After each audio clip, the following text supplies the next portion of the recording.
Nesse caso, eu aproveitei aqui a topografia do terreno e abri uma vala enorme para que a água da chuva pudesse ser armazenada aqui nesse local. Audio Jungle.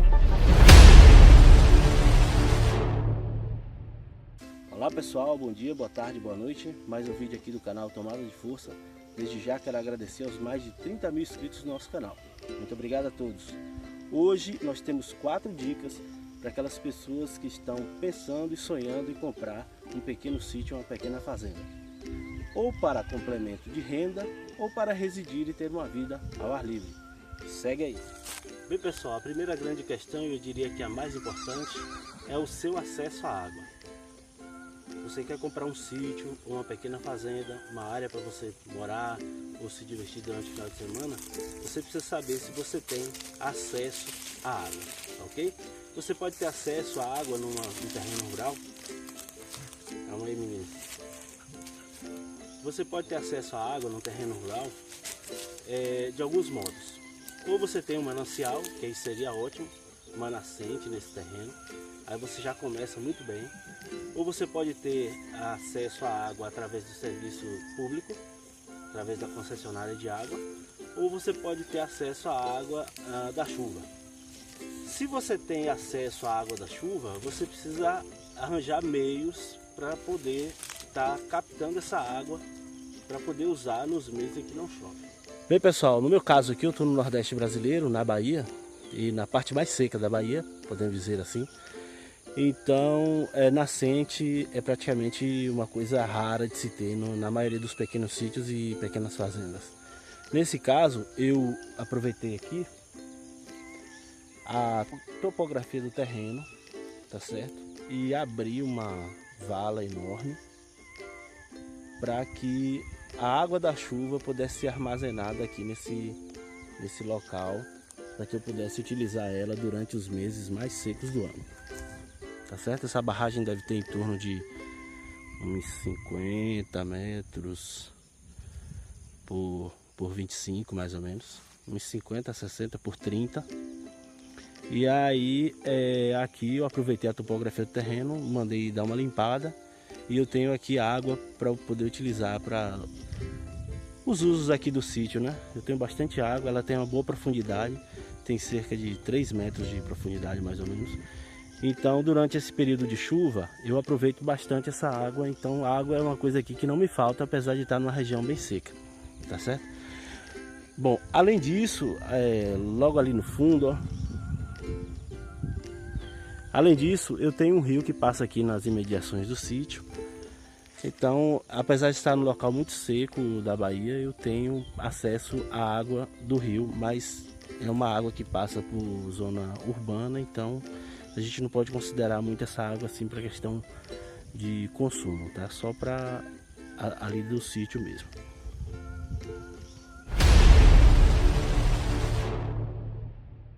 Outro fator importante é a topografia do terreno. Terreno em regiões muito baixas estão sujeitos a alagamento nas épocas de chuva. E terrenos com elevada topografia podem atrapalhar ou até inviabilizar alguns tipos de atividades rurais. Além da topografia, acesso à água, um outro fator que você deve observar bem é a questão do acesso até esse sítio, ou terreno ou pequena fazenda que você deseja comprar.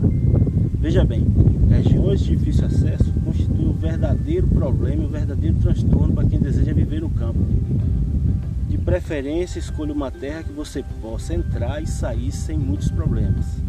Regiões em que você vai precisar de carros com tração 4x4 para poder se locomover até lá, constitui um custo a mais, além de um transtorno para quem não tem esse tipo de veículo. Então, mesmo que a sua terra seja muito boa, você está de olho num sítio que seja muito bacana, que tenha uma vista bonita, que tenha acesso à água, mas o fato de ir até lá vai levar uma verdadeira jornada. Então repense bem se esse realmente é o terreno que vai estar satisfazendo as suas necessidades.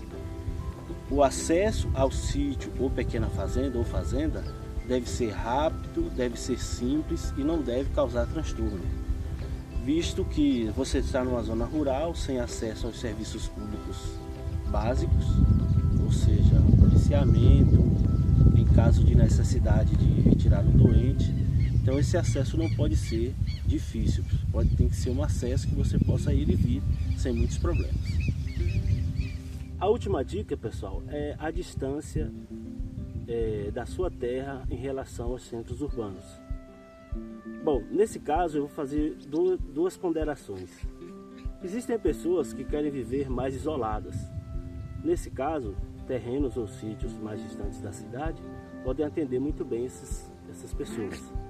Porém, se você não quer residir nesse sítio ou quer ter um acesso fácil a esse sítio, eu recomendo que essa terra esteja a distância de cerca de 30 a no máximo 40 quilômetros do lugar onde você reside. Por que essa distância? Veja bem, se você pega um sítio muito distante, 60 quilômetros de onde você mora, o fato de você ir para lá, você vai rodar de ida e volta cerca de 120 quilômetros. Então, se você tiver que ir e vir todo dia, isso vai demandar um custo muito grande, principalmente porque a gente sabe de quanto está custando o combustível no nosso país hoje.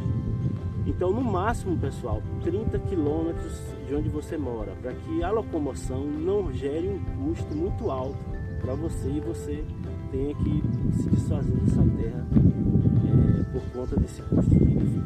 No meu caso aqui, eu estou a 5 quilômetros do centro da cidade, então eu posso ir e vir a hora que eu bem quiser. Eu posso vir aqui no sítio e voltar para casa para almoçar e voltar logo em seguida para resolver qualquer coisa.